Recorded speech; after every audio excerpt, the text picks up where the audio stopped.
Hey, hey, hey, hey, hey, hey, hey, hey, and hey. Yeah, I just like to say extra haze because some people appreciate lots of haze in the beginning. They feel that it's a good introduction. So hey, everybody. Hey, Thanks gotta make for hay while the sun shines. yeah. We got hey. Listen.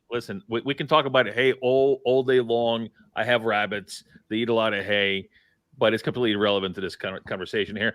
Uh, However, I would like to introduce. I would like to welcome everybody to this week's episode of the Mainstream, where we talk about how blockchain technology is perceived and adopted by the mainstream. So there, that says it right there, right? And we also say mainstream a lot. I personally say mainstream a lot. It's kind of a become kind of a thing, maybe a drinking game for some. I don't know, but anyway, welcome to this week's episode. And you know what? This week, just like last week we had exciting guests, but this week our guests are even no. Okay, let's not do the exciting scale. This week's guests are particularly exciting to me because they are actually in a different commodity field than we have covered so far. So far we have covered pretty much soft commodities, right? So tea, wines, agricultural commodities. Now, I would like to welcome Alex Knotts and Adam Bigelow to the Mainstream. So, gentlemen, starting with Alex, why don't you just intro yourself, tell the audience what it is that you do, maybe what it is that you don't do. Just go for it. You know, do your thing. Okay, so my name's Alex Knotts. I work in the semiconductor industry. I took up faceting as a hobby about 5 years ago, where I met Adam. And I'm also a blockchain enthusiast. I'm a Cardano enthusiast, and I'm at an age where I don't want to learn how to code and become a developer and stuff. And I'm very pro blockchain, and I'm very pro Palmyra and what Zengate's going after. And I didn't know how I could really contribute to the community, and I wanted to be part of it, but I didn't know how. And I started thinking about my hobby of faceting, and I'm like, how can blockchain be utilized to somehow tokenize a gemstone, so someone has some provenance or history of these stones. And actually, I met Jason Mattis, the artist on Cardano, about a couple of years ago, and I brought it to him. We had a person in the Facetors Guild who was getting some stones from Kenya.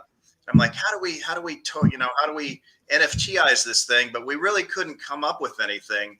And then Palmyra starts coming along, and then it starts adding up. I'm like, hey, this is a real ecosystem where this actually could become a reality. Where blockchain could be utilized for its intended purpose of creating a history, and that's what's led us to this conversation now. So, Alex, why don't you, I guess, let the audience know what is faceting? Kind of give us an understanding of that. So it's facetating. Yeah. So faceting is the art of taking a raw crystal, so something clear, something sparkly that you would find in the ground. And with that material, you begin to utilizing the intrinsic properties of the stone. So the stone has a refractive index, meaning how much it bends the light. So what you do is you cut and polish facets. So each individual facet is a face, a small face. Each individual face on the stone at a particular set of angles that will optimize the light return and the beauty of the stone itself. So you're taking a raw crystal, something you find in the dirt, and you begin to work it and work it. You rough it in, you put a finer shape to it, a finer shape, and then you finally polish it. And this becomes what you want to give to your girlfriend, what you want to wear on your hand. This is how gems are created. Oh, and so it's not like fasting is not when you just don't eat for a while and you lose weight. Intermittent fast. That's no. Okay. I do that on the weekends. Yeah. Oh, okay. So there's something different. Okay. Well, thank you for letting me know. Thanks for letting the audience know. Thanks for letting Theo know, even though he is a little late, but we're gonna forgive him for that. Hello, everyone. Look at him. Look at him. He didn't even have time to shave. I mean, that's how much of a hurry he was in to get to the show. But then again, he's Greek, so that's probably him shaving. I shaved an hour ago. Yeah, that's like him shaving an hour ago. Yeah, I did shave. I was clean shaven an hour ago, and that's what happened. Yeah. Speaking of clean shaven men, Adam, could you please introduce yourself? Yeah, well, I have to try and play the part. So my name is Adam Bigelow. My history is kind of like Alex's. I come from corporate. I've worked in the government. I've worked in the public and private sectors, both in the United States and Japan since 1997. I got into the world of gemstones and the international gem trade as a consultant in 2016 when I moved back to the United States after being in Japan for 10 years. I got there, I became I started a consulting firm. My first client that I took on was a Oregon Sunstone, which is the state gemstone of Oregon State, miner and a mine owner. And then from there, it was just a rabbit hole, went from corporate, exec suite to operating and repairing heavy diesel machinery in the middle of the high desert out in Oregon. So it's been a journey. I met Alex at the Columbia Willamette Facetters Guild that we were both members of. I was the vice president years ago, and Alex seems like he's walking that road right now, so I feel for him. When he brought this up to me, in the world of gemstones, everything is about provenance. There's so much value in that, and for all of the technological advances that the world has gone through in the past century, we're still doing it with paper and a pen. For the most part, for colored gemstones. Diamonds are a little bit different, but for colored gemstones, it's all word of mouth. It's all just a note on a little piece of paper that follows a stone around. And that's not just gems either.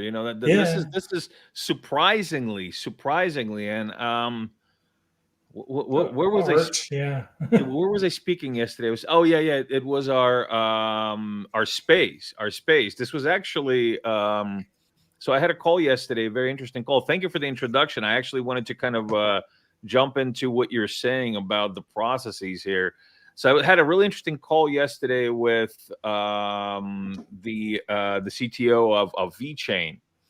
And so he is actually, apparently he is very familiar with trade financing. And so personally, because his family was involved in it, and he was saying the same thing. And this is actually something that we've come across time and time again. You'd think 21st century, we're like a quarter through. Of course, everything is digitized. Of course, everything is online. Everything is on the computer, blah, blah, blah, blah, blah. It's not. It's really, really, really not. Most of these things, you'd be lucky if they're on a computer. You'd be lucky. And even that computer is just like, work like literally in a spreadsheet or something, not even in any kind of connected system. And it doesn't do anything. It's just like information. He literally using the computer like a typewriter. That's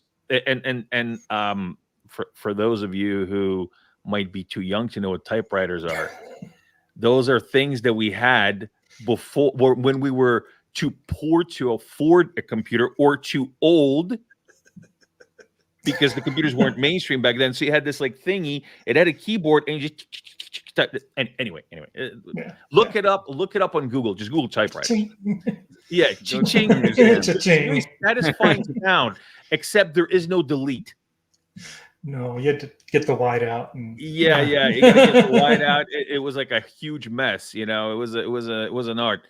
Anyway, getting back to this. So that's very interesting that you say that. So what would you say? I mean, okay, so this is a system. Okay, so everything is a lot of things are on paper, right? And this is a system that is basically kind of inherently the what it mostly is in the industry. And I've seen this in when we were in Thailand with the jewelers over there. You know, there's a lot of paper, not a lot of digitization. A lot of these things are just kind of like, oh, they get a little paper envelope and it has writing on it, right? And it was like, oh, look at all these rubies. And I was like, okay, how do you know which ones are which? I know because I remember. So they use memory, but they use the brain memory, and it's really weird how they do that kind of stuff. They don't save it anywhere; they just save it in the head. Like, how do you do that? So that's what I wanted to talk to you about. So how efficient is a system like that? So I know that we're all about digitization, right? But I'm also about bringing a solution to where a problem exists, and not necessarily, you know, if it's not broken, we don't necessarily have to fix it. So number one, tell me how efficient, how inefficient is this system of just writing stuff down? What does it feel like? And maybe Adam, if you could walk us through the process, so you know, people that have no idea, like myself, can actually, you know, get the picture painted, because that's a good idea too. Yeah, that's quite important as well. So, you know, the genesis is just a hole in the ground at the mine. So we go out with our heavy equipment, we dig a hole in the ground, and the employees and the owners of the mine will go out there and they'll search for a gemstone that will go into, you know, we call it the production for the year. So it'd go into a bucket basically where it would sit, and then it would be sold either as it is or it would be, you know, cut, like Alex was saying, into a gemstone and then sold. At that point, for 99% of the stones, there is no paper trail that follows it. If it's a significant stone, you know, of significant value, there may be some paperwork. In most cases, there won't be. The first time any paperwork is actually generated that identifies a specific stone is when an artist of note, you know, carves it or makes it into jewelry and puts a price tag on it. However, there's so much value, you know, upstream there. You mentioned rubies. You know, there are different places in the world where rubies come from. One of them is Burma. And if you have a Burmese ruby, it's going to be valued way higher than if it's coming out of somewhere else in the world. But you just wouldn't know that. You know, none of the laboratories in the world, well, I shouldn't say none of them, most of the laboratories in the world don't even, you know, even if they will do a report for you, they won't give you locality where the gemstone was mined. They can't identify that. So there's a big black hole there. Interesting. Yeah.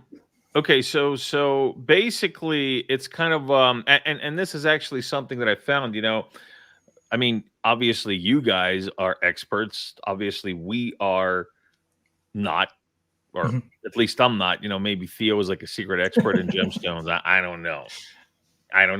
I'm not. But however, actually I had an opportunity to learn some things about gemstones when we were piloting with the gold producer out of Thailand, out of Bangkok, because it's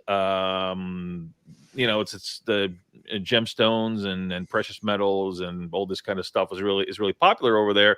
And so we were actually interacting with this place called Gemopolis outside of Bangkok, and we got to go to several of these. That they have these gem malls where they, there's basically nothing but jewelry stores and gem dealers and precious stone dealers and precious metal dealers. And so, yeah, they explained to us, about these things, about how, well, like, for example, like you said, in the case of rubies, right? I was looking at this thing. Well, number one, it takes a lot of skill to really look at. I mean, I don't know if anybody, I don't know if like the people that are viewing this, you ever seen an uncut ruby? I mean, it looks like a rock. It looks like a reddish rock. Like literally, it just looks like a reddish rock. You expect the ruby to be like, oh yeah, no, it's like this red, beautiful thing, and it's cut really nicely, and that's exactly how it comes out of the ground. It's like, no, it's not. It's not literally Minecraft. like, no, it's exactly. It's like literally. I was because I never seen an uncut ruby until then. It was literally like a rock with a reddish tint, and not even that bright of a reddish tint, just like a little bit of reddish tint, right? So to take it from there to what you see in a piece of jewelry is this whole process, right? And that's just with rubies, and also like you were saying, Adam. I mean, some of them don't know where they get them from. Some of them actually kind of go. I forgot which stone that was. Was it for jade or there was some like weird semi-legal African connection where they would go to Africa and they would get these stones, but they're not supposed to export them, but there was some sort of like government corruption. Tanzanite. What is it? What is it? Probably Tanzanite. Probably, yeah. You can't export the rough, yeah. Yeah, you're not supposed to export it, but you actually can export it if you know the right people, and most of those people are actually like the government. So it's like this crazy convoluted thing, and in the end, I think people out there, I mean, look, there are ways, and then there are ways, right? There is ways to do honest and ethical business, and there's these other ways that are really prominent, and I'm obviously, not it's not just in gemstones, it's not just in precious metals, but in precious metals has always been this like shady side, right? Like shady ways of attaining it. And in the end, it's not sustainable. In the end, it creates secondary markets for, or basically markets for like, bloodstones, blood diamonds, money laundering, etc. Money laundering, conflict, like conflict stuff. I mean, you're inadvertently supporting this bad behavior. And even, even up until recently, meaning in the past, like few decades, you were like supporting, like African, like genocidal, like crazy stuff by buying a diamond, right? Because it was just as sustainable. And the way it was gotten from Africa by whoever was doing it was this, this really, really closed way. And so, and this is not just Africa, it's all over the world, Southeast Asia. I mean, I'm sure that, dealing with Burma is not the most, happy thing. It's a conflict region. So that's where I wanted to kind of think about.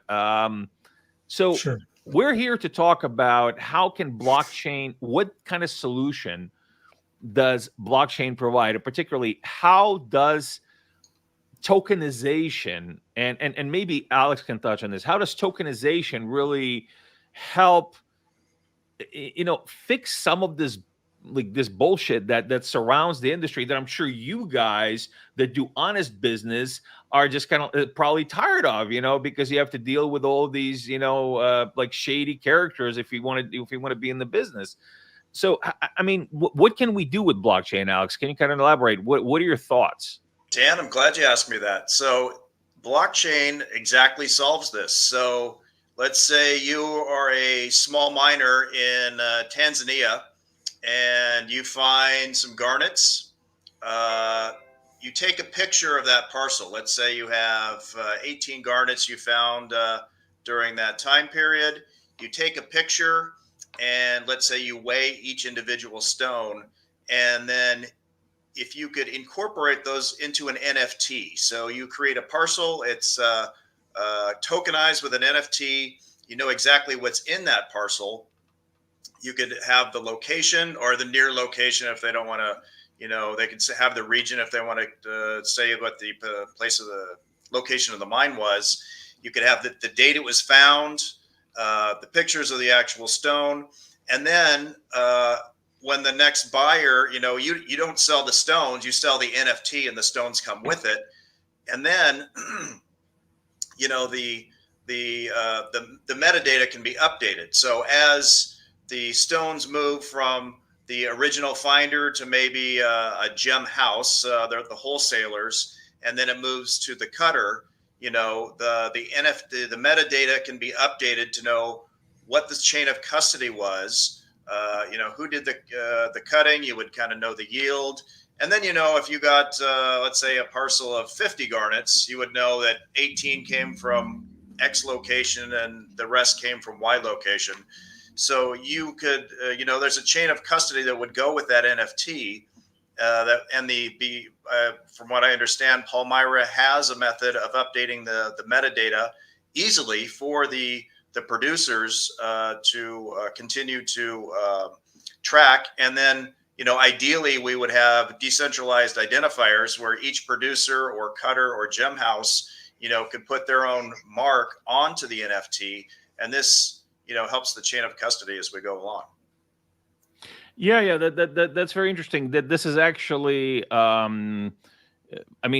this is what we saw when we were designing the protocol. And again, I don't want to, I always say that I don't like to make the show specifically about, shilling Palmyra, but in this case, it's actually very much appropriate because the protocol that we designed literally does that. It literally takes an NFT on Ergo, because Ergo allows NFT state changes through ATXO boxes, and you can update states. You can update states, and so this is great not just for gemstones, but for agricultural commodities, soft commodities, various other precious metals. I mean, it's literally all of it is state changes, right? It's traceability is state changes of a certain product, whether it's actually the product's curation or the product's processing or the product's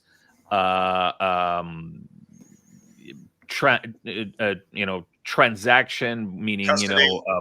Custody, logistics, all of these things. They're state changes, right? So I mean that's where it comes in. So yeah, this is good on several sides. So tokenizing, you kind of create a digital shadow, a digital footprint for the product very early on.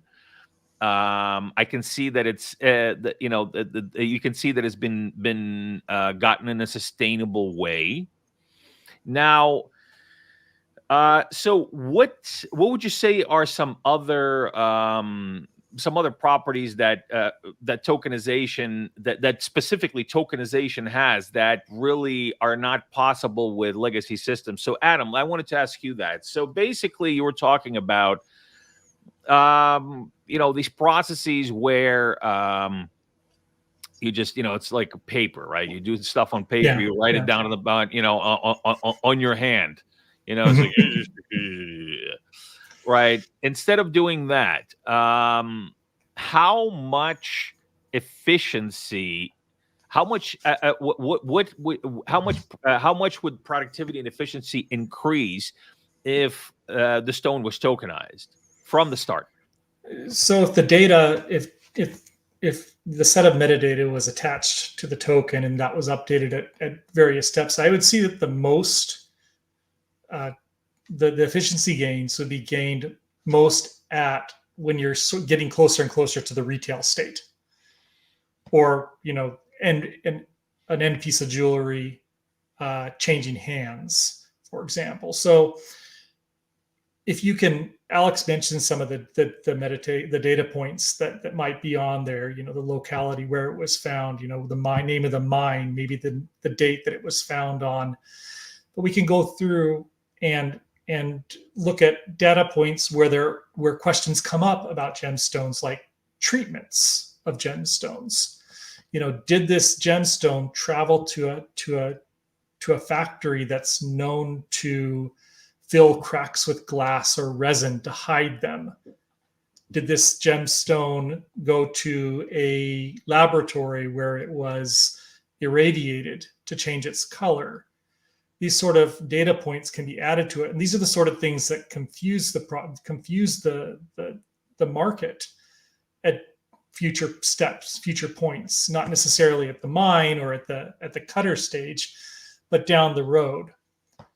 Also, I was thinking, we're thinking about the artists, with any bit of art, having that provenance, this was made by Alex Knotts, this was made by Adam Bigelow, this was made for Dan Theodore, this having that data follow the piece of work, the piece of art, over the years. I mean, it's going to, as that person gains, either becomes more popular or less popular, the value of that gemstone, whether it was that gemstone was owned by someone of note, maybe it was owned by Princess Di, like the gemstone, the jumps in value, the piece of jewelry that the gemstone is jumps in value. So having those data points attached to it and updatable, I mean, that it eliminates a lot of the questions about the gemstone, about the piece of jewelry. And it also is a huge value add to it down the road. So I think Alex had something to add. You had your hand. Maybe you're giving me a high five. High five, bro. That high five. Yeah. So that too. But how many people? Let's say there's this problem. How many people have grandma's ring and they got the gemstone? Is that a citrine or is that a topaz or was it a sapphire? Or what's grandma's ring? I mean, but if you had the NFT of whatever that object was, you would know exactly, theoretically back to its origin, exactly what it was. And then there wouldn't be any questions. I mean, it solves a lot of just basic consumer, questions. Of course, you have to possess the NFT. So let me ask this. And Theo, sorry, I know you want to say stuff, and you're good at saying stuff. I hear you say stuff quite a bit. You said stuff to me today, in fact. But I'd like to say some stuff just before you say stuff. Is that okay? 100%, always. All right, you said some stuff. I'm happy with that, so let me say some stuff. Okay. So here is always kind of what's called the tough question, right? No, hold on. I gotta be within frame. The tough question. Okay. I mean, is this really needed? Really? I mean, really, is there a need for buyers and for sellers to have tokenized, tokenized gems? So, you can start with Adam. We can move on to. I'm sorry. We can start with Alex. Move on to Adam. I wanted to get your take at, just be as objective as possible. I know this is something you guys are really into, right? But just think about this, and the mindset, the mentality of the industry, right? So the mainstream, ching, the mainstream. Okay, take a shot twice. What do they think? What do you think they'll think about this type of technology being introduced into the process? How viable is it for them? And how viable is it for buyers? Do they care? I mean, do they really care? And why should they really care? So mine's just an opinion, and Adam's the actual stone reseller. But from what I've heard, younger buyers are more interested in the history and the provenance and the knowing that the gems are conflict free. Knowing where they come from. So that's what I've heard. Adam, I'm gonna defer to you because you're the real life seller. So, well, you're absolutely right, Alex. And it's not just the younger generation. in the industry, we just call it romancing the stone. It's all about the story that you can tell about it. There isn't a unified system for this right now.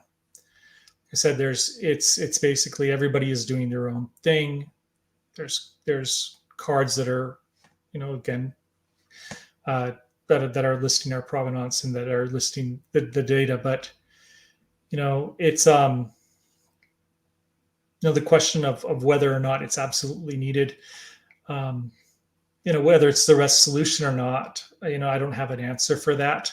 I think it's a good solution, as Alex was kind of telling me a little bit about it.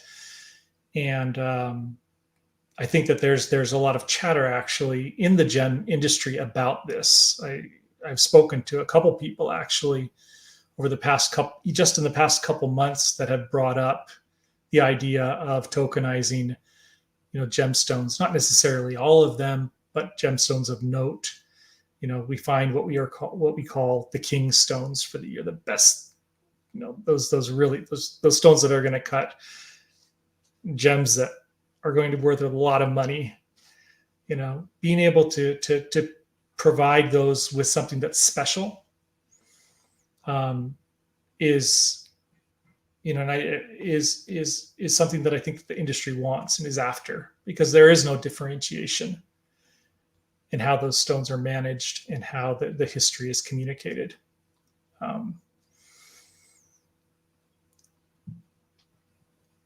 For me, as a mine owner, of course, I want to do as little work as possible other than being in my machinery and actually digging stones out of the ground. That's my job. I want to be able to do that. So the barriers that I see is really the workload that could be, imposed on the miner.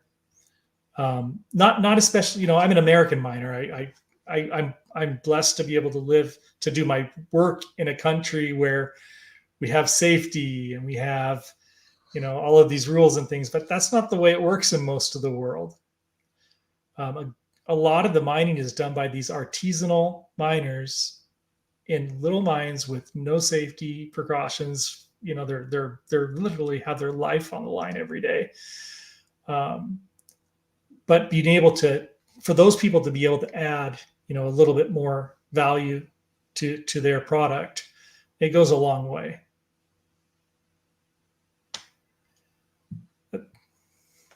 And I think it's also very, very important to let our audience know about the marketplace as well, because I remember the conversation that we had, and that blew me away when we discussed about it. That in order for somebody to go and either trade or anyway buy or sell their stones, like there's not really any platform that you can go and do it. And most of the times you will see the trading and whatnot happening on Facebook groups. Do you mind just paint that picture a little bit as well, so we can understand a little bit more of that side of things as well? You're absolutely right. A lot of the gems trade happens on Facebook, Instagram, Twitter, TikTok. There is one thing that I thought about though. A lot of many of the dealers around the world, they thrive on the black box. They thrive on having the secrecy. You're talking about having that kind of black hole, that black box that exists in the industry. They use that for better or for worse. As you go on, if you go out on Facebook and you see, you go to one of the groups where there's numerous sellers from all around the world that are active there, you'll be very lucky if you find one that's actually listing a price with their gemstone rough. They don't want to share that information. And they have a blacklist. So there's the Facebook list of buyers, and then there's like the known blacklist. So when there's a bad actor, they go on the blacklist, and there's the list of names, and they can always just change it on Facebook. But I've bought before off of Facebook, and you're just, you get solicited once you buy something, you get solicited, and you know they're Yeah. sending you pictures of things that and you feel lucky once the package comes to the mail, but it's super sketch. Yeah. But you know that having like that token, like you mentioned with the token, what problem does it solve? You know, if somebody is selling a tokenized gemstone, you know, you have that extra layer of security there that you're actually going to get what you bought. And that's not necessarily the case for many buyers of gemstone rough, both professional manufacturers of gemstones and also the hobbyist. They may buy something and it may come from halfway around the world, and when it gets there, they're like, it's not what I bought. But if you have miners that are mine owners and sellers that are part of this system, that are like, hey, it's coming with the token. This is exactly what you're getting. Here's everything. I mean, it takes it out of that black box and really puts it out into the open and levels the playing field for the marketplace. And then and we're bringing up the concept of reputation and identification. So, you know, if there's a method of identifying who that seller is, and then, you know, you bought from them before, or you recognize the name, and it's not, you know, there's that already, I guess that's kind of branding. But if there's some kind of reputation score, I think we're going out into the weeds here on the capability of what crypto can do at this moment. But somehow, if there was a reputation score, that would be, I think, also value added. Yeah, 100%. And actually, that is something that can definitely happen with the technology, with the blockchain tech. Because, for example, you know, it's one of the accounts that is going to be created on the platform. It will have its own, decentralized ID, for example, and, you know, everything that happens, it can just follow. You can follow that the ID, and you can always, you know, find who's behind, but at the same time, trust that person that's behind, and that same person can then transaction with transaction build their reputation. To your point, Alex. And so now everything is transparent and people can see, okay, you know, Alex has done 20 sales on the platform and all 20 got, you know, got a good review, or, you know, they said that they got their product. Okay, now I feel good about it and I can go and buy something from Alex. But at the same time, I want to know if Alex's, you know, gems are ethically sourced.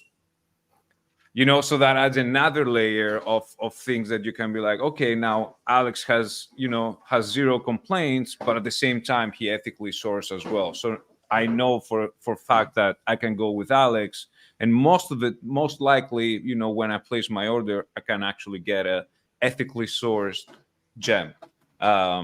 So, you know, we always keep saying that with gems, with commodities in general, you know, the physical commodity, if you will, that's like 50%, because all the data that comes with it, especially as we see in the past decade or so, we see that people need more and more. Like they ask for more information before they consume something or before they buy it. And I'm pretty sure, especially by 2026 and all the, you know, FDA, the European Union laws that they're talking about traceability on every single product. We're going to see that, you know, all over the place. So now it's going to be up to every single miner or every single farmer producer around the world to be able to actually have a traceability component within their systems, which is not going to be easy.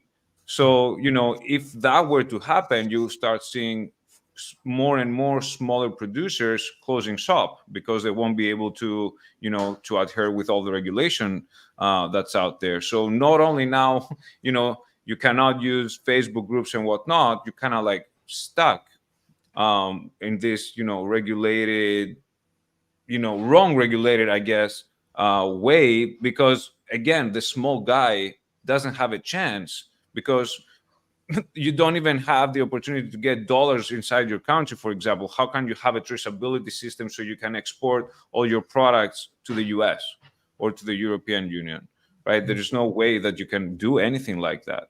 So what are your thoughts if you were to, you know, we're talking about blockchain, and let's just say that, you know, right now we're at the point that, not right now, but in a few months we're going to be at a point that, Adam, you will be able to go, and list your gemstone to Palmyra, for example. Mhm. How would that help you, if you will? How would, your day-to-day life? Now, let's say that we bring the blockchain components in. We mentioned few things such as, the identity, the ethical sourcing, traceability, and whatnot. How much would that help you, and the fellow miners in your industry? It helps tell the story a little bit better. At our, and I hate to just boil it down into marketing and branding, but it really is it's a marketing plus. It makes it easier for us to prove, what we're saying. We say like, okay, yeah, well, it's ethical. We don't use child labor, and we pay all of our employees a fair wage. But if they're able to go on to that and do their due diligence and look up the company and see if there's anything, any black dings against them at Better Business Bureau or anywhere else, Glassdoor or anywhere really, you'll be able to be able to do that research on their own. And if you empower the customers with the information, it makes the selling a lot easier.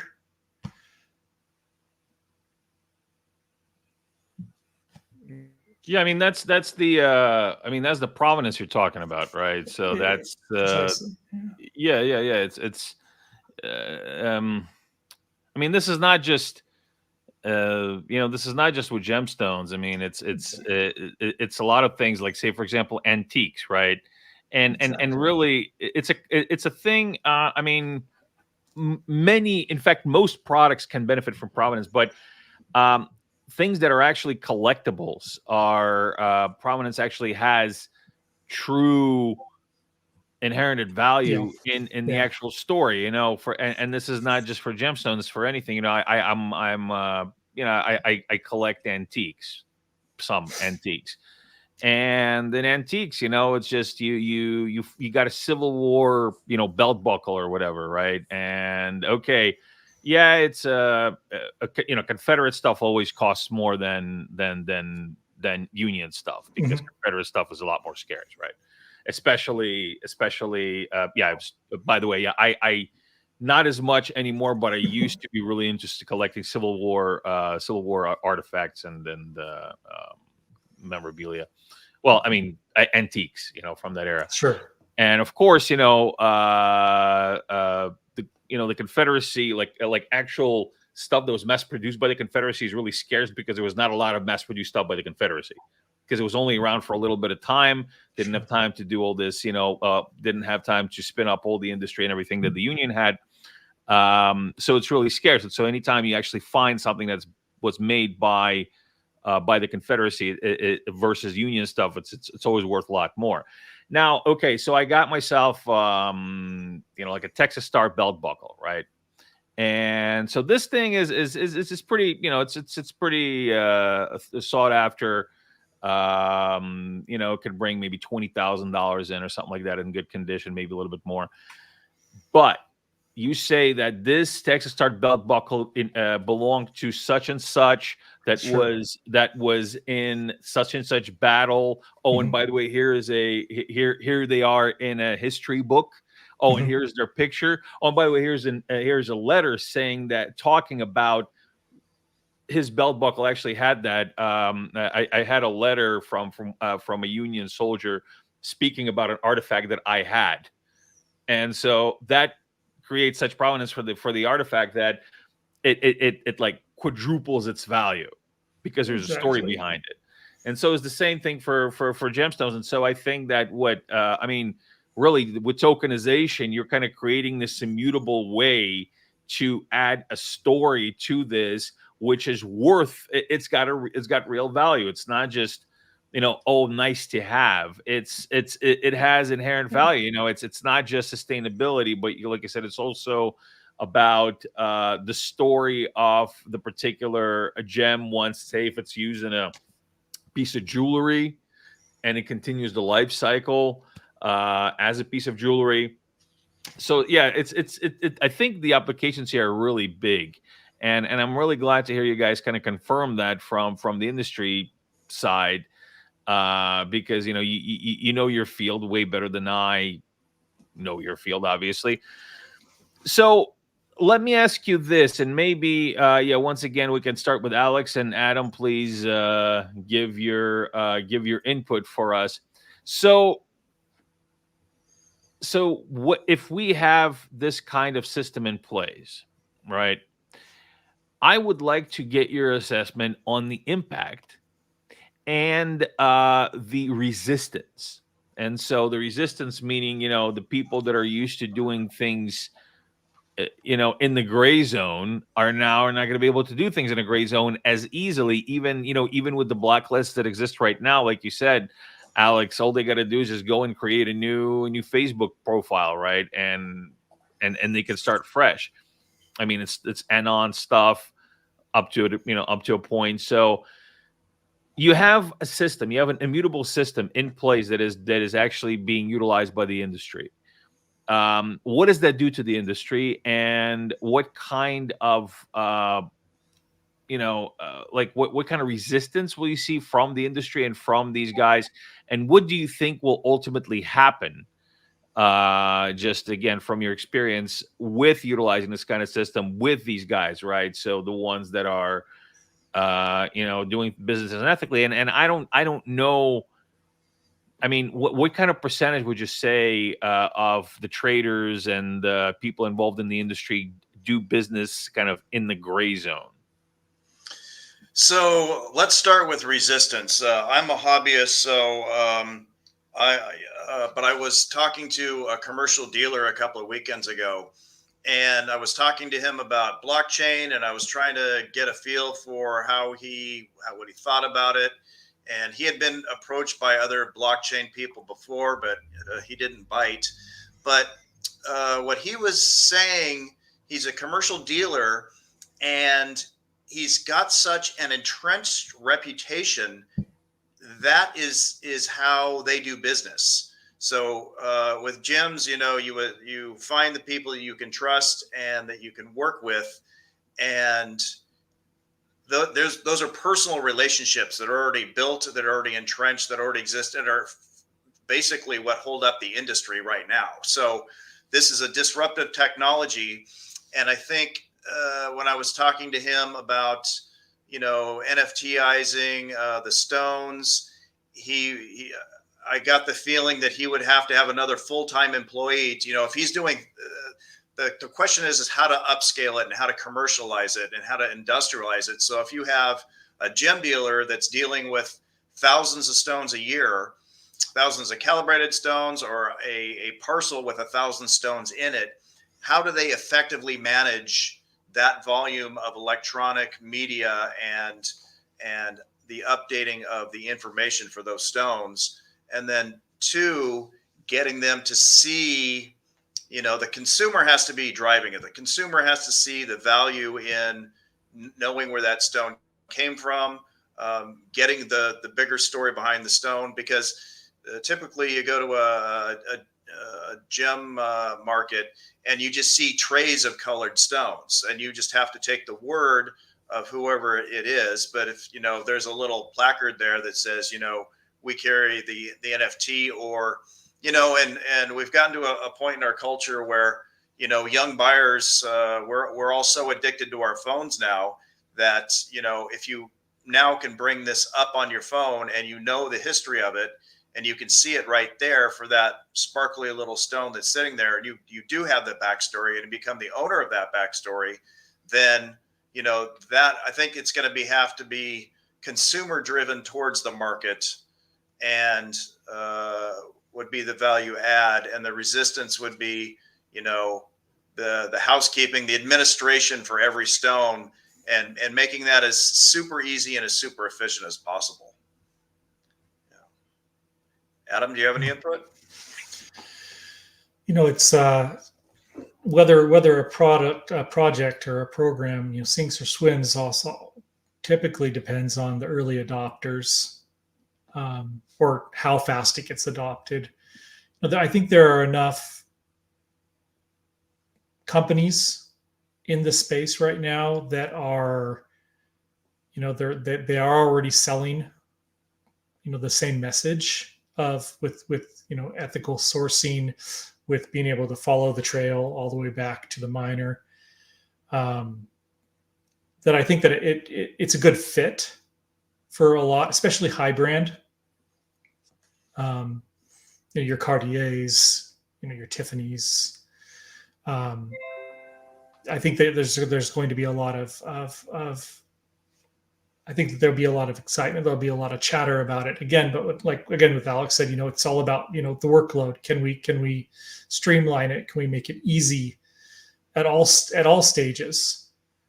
For me, we're just a small outfit, but we're still dealing with 3 to 10,000. I wouldn't say 3, probably 5 to 10,000 gemstones a year that are cut, and probably 10 to 20 times that amount in the rough as a mine. So, picking and choosing, I guess.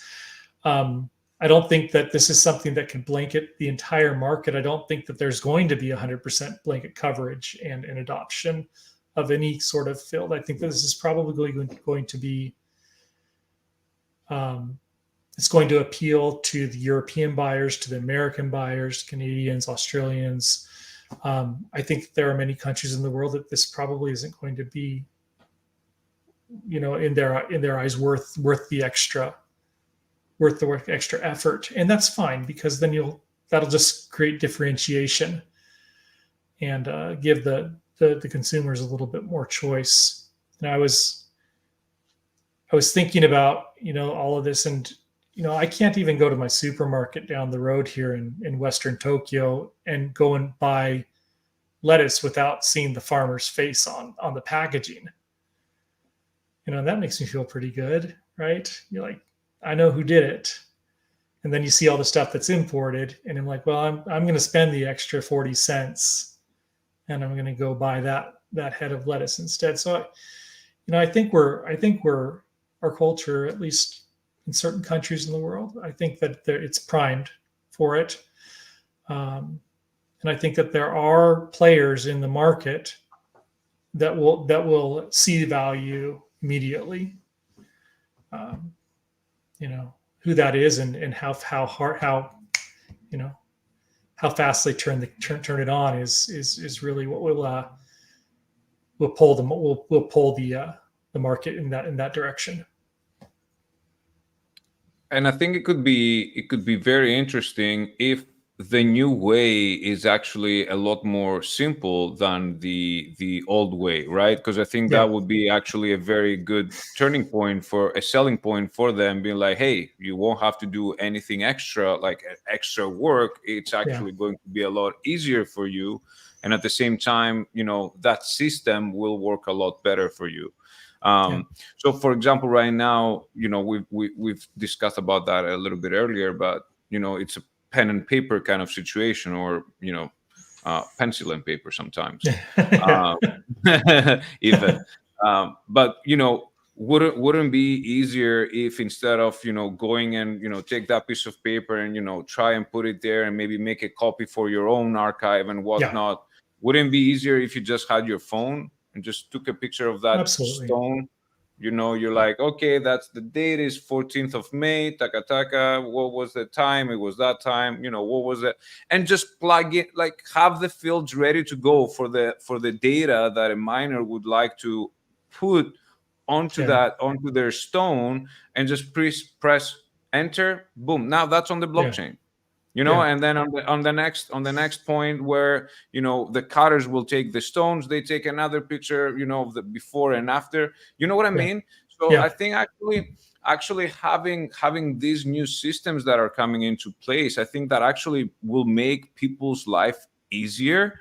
And at the same time, when you're dealing with pen and paper, you really have a huge headache. That's maybe not at that specific time that you do it, but on the weekend, you're like, okay, time to do the paperwork. And you're like, where is everything? And you do, it happens to all of us for sure. But if when you're dealing with a specific stone, for example, you do what you do with your phone, you hit enter, and then after that you can forget about it, because any given time you can just go back, scan it, you're like, okay, what was that? Check, scan with your phone, bam, you can find all the data, all the details over there. So I think it actually, in a way, it might be a little bit of a point where people have to adapt into this newer system. But I believe, if whoever builds that system, is that Palmyra, is it somebody else, if that system has a very simple UI and UX, I think it's going to be a lot easier for people to be like, hey, that's actually not only making my product look better, but it actually makes my life easier. Yeah. So that's a big win for everybody. And then it would be a no-brainer for somebody not to use it. Yeah, I think something like this would definitely not be would not see 100% adoption. It's the same thing with I hate to bring, well, I don't hate to bring this up, but some might feel a little triggered by think about cannabis, right? So think about cannabis like 20 years ago, right? So cannabis 20 years ago was just like some dude selling it out of his house. And it's like, oh yeah, I know somebody with the real good stuff. I know somebody's like, oh yeah, it's not very exactly good what it's stuff. like. Yeah. I know this one place downtown, but just make sure they don't rip you off. It's kind of the same thing in a lot of other industries. Versus now, where you have states and countries adopting this, the medical marijuana infrastructure that essentially, I mean, yeah, there's probably still some sort of a black market out there for marijuana, but it's just it's so systematized right now that there really isn't a reason to go downtown to the street corner and get the stuff that you don't even know what it is, right? So, and again, I know it's kind of it's a bit of an anecdotal type of example, but it's really, I lived in California for a while, and I've seen the evolution of this whole system, where it just went from, like I said, it's just some dude's house to, hey, there's a store down the corner, and it's like, oh, and they take credit cards, and oh yeah, by the way, they got all these different flavors. Oh yeah, and by the way, you can meet the grower if you want. It's like, oh, all these different things they would advertise on billboards and what, I mean, it's like freely advertised in front of the place. You just come in, come on in. We have cookies. We have, we have 4th of July specials. It's like you're going into Sam's Club or something, and the reason why I kind of bring this up is you went from this fairly, dangerous-ish type of thing that was happening, right, to a place where, yeah, there's still some shady stuff that happens, right, but there's just no reason for people to go downtown and buy it from some dude they don't know that could rob them. And the same with gemstones, right? So, I mean, there's probably still going to be like once in a while somebody's going to go downtown, but if you actually bring it and you put it into a system, people are just going to go and say, well, why do I need to do that? I could just go down the street and get it from this place, and I know what it is, and they take credit cards. I think it's doing something like this to, I'm just saying, bringing this kind of solution to an industry that is quite, significantly operates in the gray zone, right, in many different places, right, would create something where, people say, well, why would you use it? Well, that's why. Why? I mean, you could just go in, 20 years ago, just go. I mean, you could still buy pot, right? But today it's medical cannabis, it's certified, it is organic, it has all these things, and it's basically like, look, if you want to do that, if that's your thing, you don't have to get ripped off. Now you can go and get it from the official source. That's why most people get it from there. And that's why I think will happen to this industry. Most people will see that this is a more optimal way to be sure that you are getting what you that is being claimed, and you're not getting ripped off, and with gemstones. I mean, look, of course, industry wise, right? You got a specialist, right? You guys are obviously you know your gemstones, right? I don't know. To me, it's like, it's blue-ish. It looks nice. It's Yep. Looks expensive. It looks expensive. Yeah. So There's no end to those on eBay. so wait. So why is this twice as expensive as this? That's blue-ish, and that's blue also-ish, but different. What? That's the average person, right? When they go and buy these things, and especially, and I had some jewelry made for my wife. And when you do that, you kind of just take a little bit of an extra leap, right? You don't go to the retail store. You kind of go and you say, okay, hey, I want to be a little bit adventurous. So I'm Let's go for an adventure. Yeah. I'm gonna go to the gem mall, and I'm gonna go and buy the gem, and then have it made because it's gonna be special. And you're standing there like, Yep. They give you like you said, they give you like a tray of these things. I'm like, yep. Let me pretend I know what I'm doing right now. It's the blah blah card. Oh, I see. Right. It's better than the other kind because of reasons. I get it. I get it now. It's stuff like that. So I would rather go and just get it to where it's like, okay, hey, this came from this is, actually, what kind of stones do you mine that you're mine at your mine? Anyway, what kind of stones do you mine at your mine, Adam?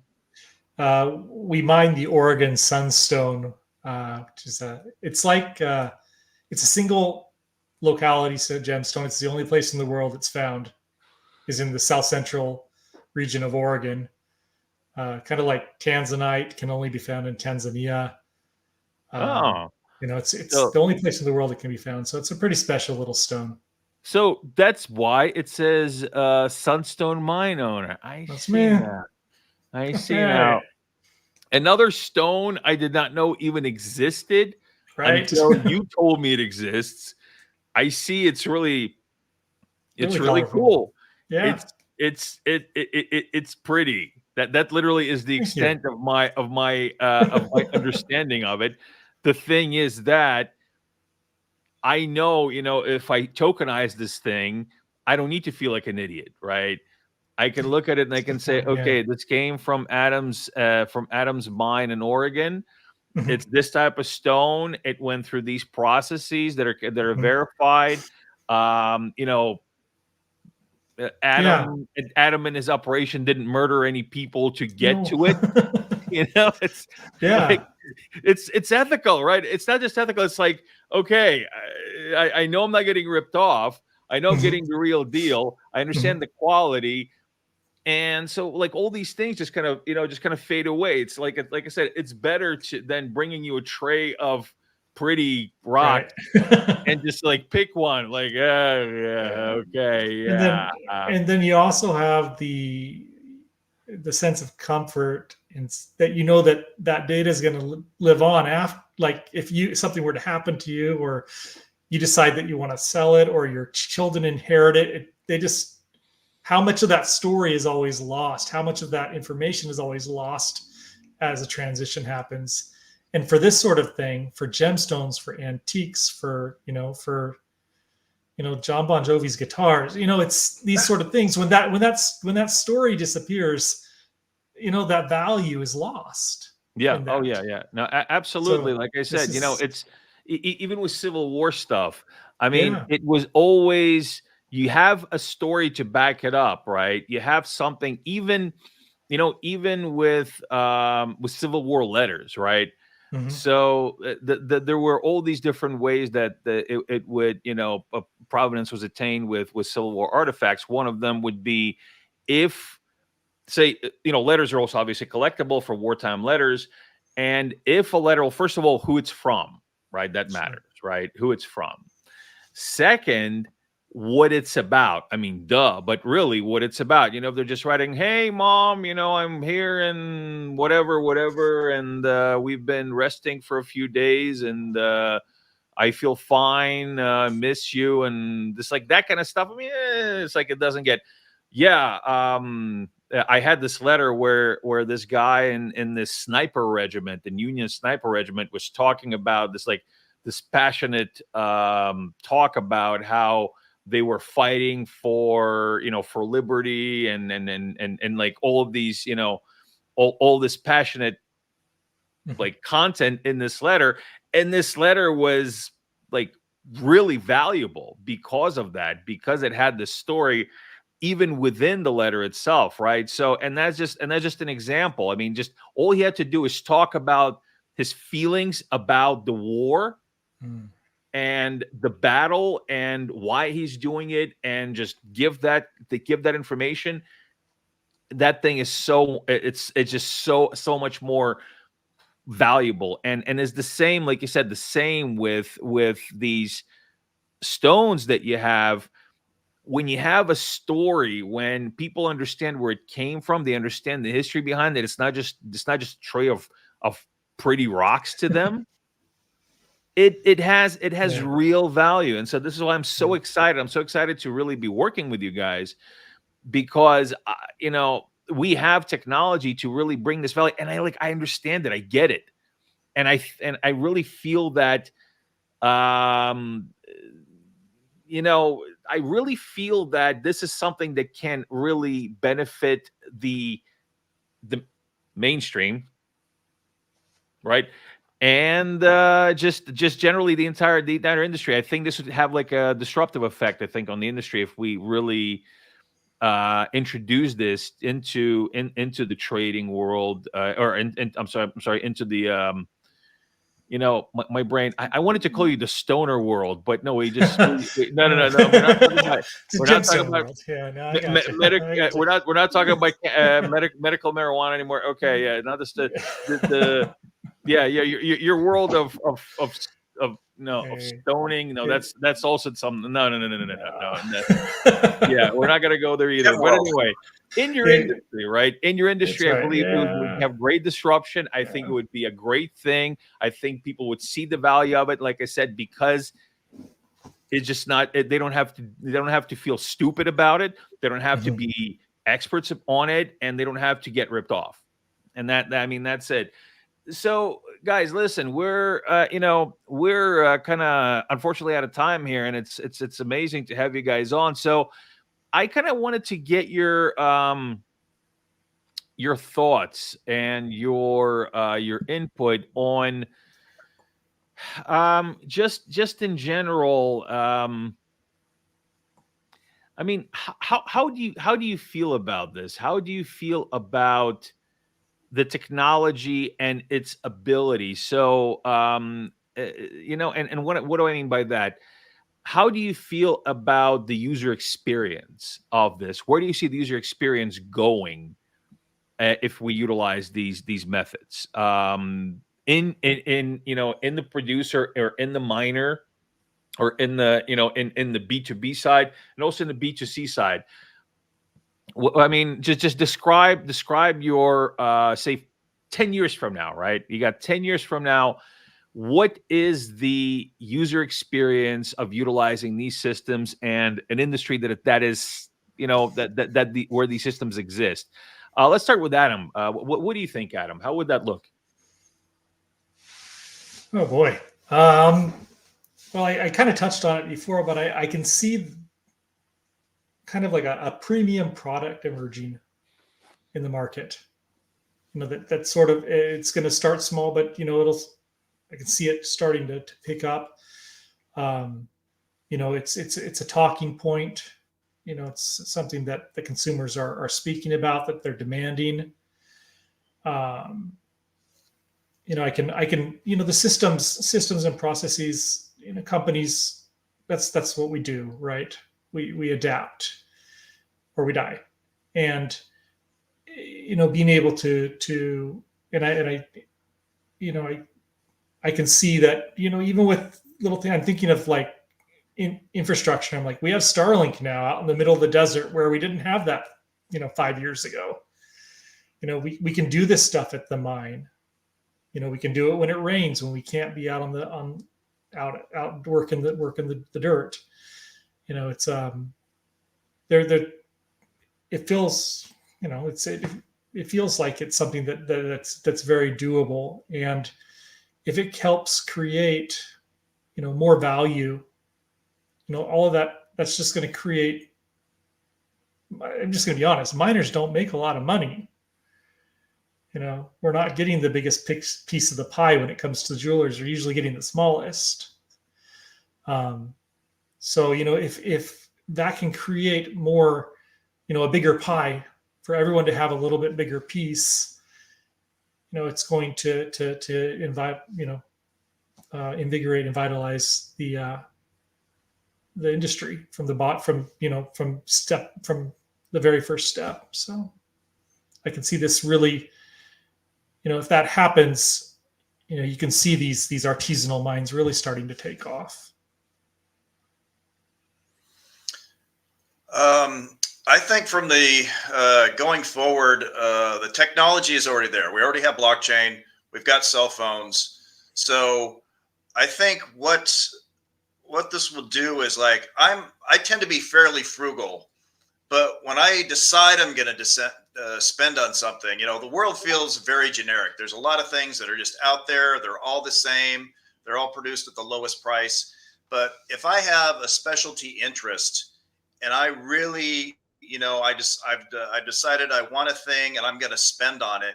If I can go through and, look through an inventory of things, and I can decide who I want to support or why I'm buying this, or I have a specific, I'm a niche market for something. There's producers of something that I want to buy. I think this would really help me as a consumer to, when I'm going to spend my dollars, where I land them. I'm going to go after, whether it's tea or it's gemstones, or if I want something and I can find my price point, I know who the producer is, instead of, I'm going to the store and I'm buying tea and you take the box off. If I can, really target the thing that I'm after and I know who it's going to, I'm going to feel a lot better about that than giving to a big corporation or something like that. So I think it's more getting the world used to, the blockchain and the story behind what you're buying, and technology's there, and it's just, I think, adoption, and it's what you're all doing. So I think the words will spread in time as we become more informed consumers. And this is very, very important, I think, and we see that with every type of industry that we're talking to, is that it all comes down to that story is important, and story has been lost over the years, especially the last decade with how things are going and all these big corps coming in and getting all the small people out of business and whatnot. So story is important. And to your point, Alex, if I want to spend, I have, let's say, an X amount of money that I want to spend. If I were to see two products that are the same price, they look the same to me, but they have a different story, I'll choose the story. You know what I mean? I'll choose to support this, this small farmer, that, now I read their story, and, I kind of feel, there's a feeling there, there's a feeling attached to that. So now when I buy a product, it's not just a transaction. I actually feel that I support somebody at the same time, and that's different for us. For us human beings, it feels different, and it's the same way as you say. Go and purchase your groceries from your local store do not go to these big, to these big stores and whatnot. It's the same thing. You want to make sure that, like, if you had the opportunity to support, a specific person that you would know, few things about them compared to, just a brand, you would go with that specific person, and you wouldn't choose the brand. And few years back, we used to have the opposite. Oh, where's the brand? I need to go buy the brand. But now you see that things are changing because of the information changes as well. So I think it's a very, very amazing conversation that I'm pretty sure we could actually get it going for another couple of hours, which we've already have actually previously in more private conversations. But I really enjoyed it, and I just want to invite you. I know we did this on a setting that it's camera on YouTube and whatnot, but I would like for us to have another conversation, maybe in a couple weeks, 3 weeks time and whatnot, but like in a form of a space. This time, it's a little bit more of a chill setting, and at the same time, I would like for the community, our audience, to be able to actually have a better interaction with us and have a different type of conversation. So I think that's quite valuable, and we will definitely do a follow-up with both of you, because we really believe that it's important for the people to understand what are the different hurdles on these different industries that we're in, that we may know about, but at the same time we don't know about. You know what I mean? Like, you think, I know a little bit of this about that industry, about the coffee, about gems, about gold. I kind of think I know, but at the same time, I have no clue. So I think it's always a great thing for us, having this kind of episodes, but at the same time, get them going and make sure that people get more educated on these topics, because if you don't have the information, you won't care. But at the same time, when you do have that information, you will think of things twice. And I think just that is a very big step forward, and towards that difference that we're looking for, with a more sustainable, more ethical sourced products out there, and making sure that the small producer actually gets what they deserve, so they can thrive and grow their business as well. Amen to that. Yeah. No, it's that. I mean, that's what it's all about. It's all about opportunity inclusion. That's what this technology is supposed to do. At least that's what I signed up for. And a more efficient marketplace as well, right? Which is part of opportunity inclusion. And a more efficient marketplace extends more opportunity to people who are looking to do business, looking to do ethical business, and that's what it's all about. Gentlemen, unfortunately, we have to cut it. Well, I didn't say cut it short, but we have to, I guess, say this is it. Renew our appointment. Yeah. We have, unfortunately, we have to wrap it up for this week. It was great to have the two of you on the mainstream. Thank you for having us. You gotta get used to that. It's in reverse. Yeah, the mainstream. There you go. There we go. Yeah. Hey, Theo, give me virtual high five. Is the other way. There you go. Yeah, there you go.